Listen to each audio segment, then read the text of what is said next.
My name's William Hinkeybein. I'm with American Beverage Marketers. These are our friends, advocates, and brand ambassadors around the world. We've all gathered here in Louisville, Kentucky, where our headquarters is, to see our plant, to see our process, to see our fruit and how we make our products. And we're going to several bars and restaurants and hitting a couple of bourbon distilleries this week. This is an esteemed group, and I am so proud to know you guys and have all of this group together. It is our honor to have all y'all here, and you know I mean it, and it is so true. It's great to be in Louisville again.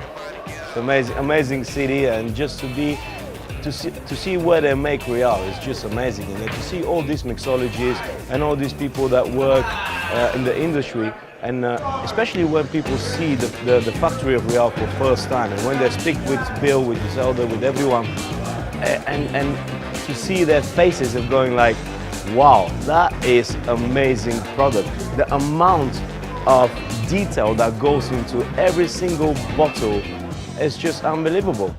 I think ABM has definitely trailblazed the non-alcoholic segment of our industry. They're actually very curious about our thoughts on all of their brands. How do they work? What is wrong with them? Do we need to fix something? And they genuinely listen, and then there's effort on their part to rectify and fix those things. Bartenders can be very vocal, very critical about certain things. So it's always good to listen to what we have to say, because at the end of the day, we're on the front line actually making drinks for customers.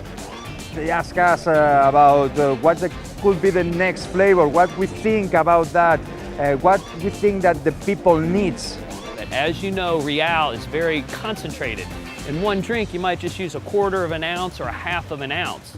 They're always looking to take one step further into the future to ensure that they are offering the bartenders exactly what they need to create a cocktail that is up to the current trends. You're getting this fresh flavor because what Real is doing is they're capturing those flavors when they're the ripest, when they're perfect, and they're stabilizing them so that you're going to get that consistency year-round, allowing me to be creative no matter if it's the wintertime or the summertime. It's whatever I want to do to be creative, to make a cocktail, and that's what Real is great about, is making sure that I can do what I want to do and always have a consistent product.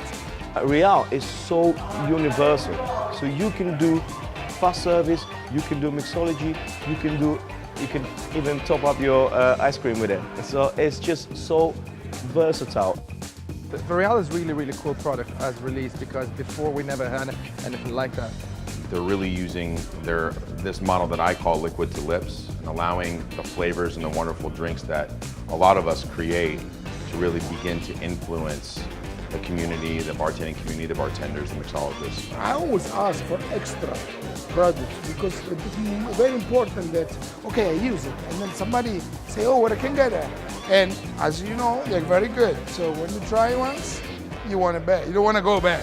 The young craft bartenders, we all have very negative about the purest of things, but most of the time it's because of a lack of education.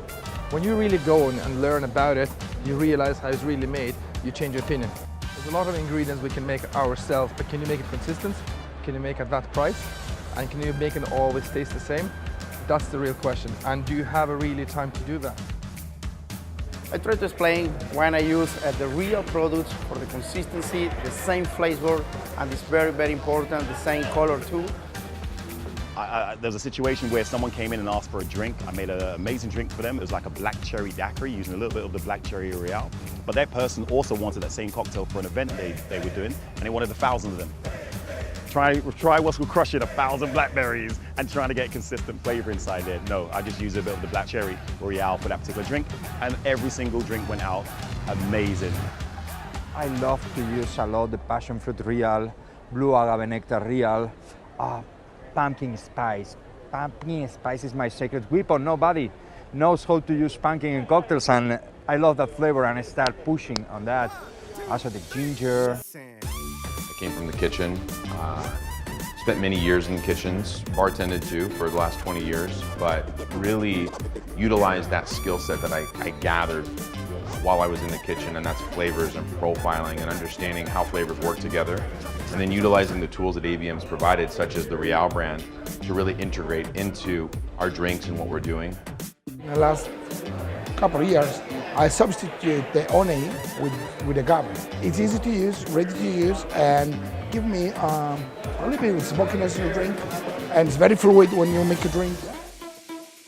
There's a lot of flavors that on the range of real that you can put on a tropical tiki cocktail. It's the ones that I love, and it's a perfect tool and secret weapon on my cocktails. It's really great to see these amazing flavors come through that are really so very usable in so many different applications, whether it's tiki cocktails, classic cocktails, they're just really quite amazing. It is clear to me now, after traveling the facility and meeting the people that work there, I know that it is far and above any other competitor that is out there. I want to be sure that I get the ripest mangoes because I want to be sure that all those flavor components come out. I don't want those green notes because they don't lend themselves to making a good cocktail at all. For beer cocktails, I like to do almost 2 ounces. Like 2 ounces of peach and a Bud Light. Makes Bud Light taste great. Check out this room of all of the fantastic faces from the community of mixology from around the world. Everyone with the same passion of making cocktails. No, I really like what ABM put a lot of effort to contact bartenders, and I say just to pick some key personalities like Daniel Villafola, Ian Brent, and George Rada in different categories in the world to showcase their product and abilities is really, really cool. Everyone from the company, from Hong Kong to Caribbean or Northern Europe, are incredibly amazing.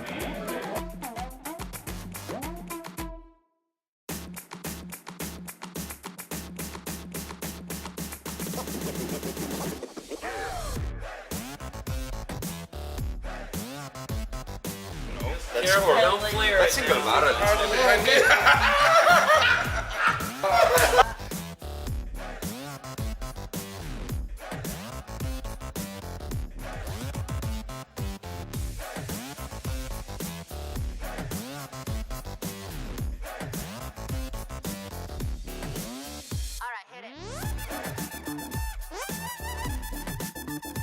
Go baby, go baby, go baby, go! Where's that great horse?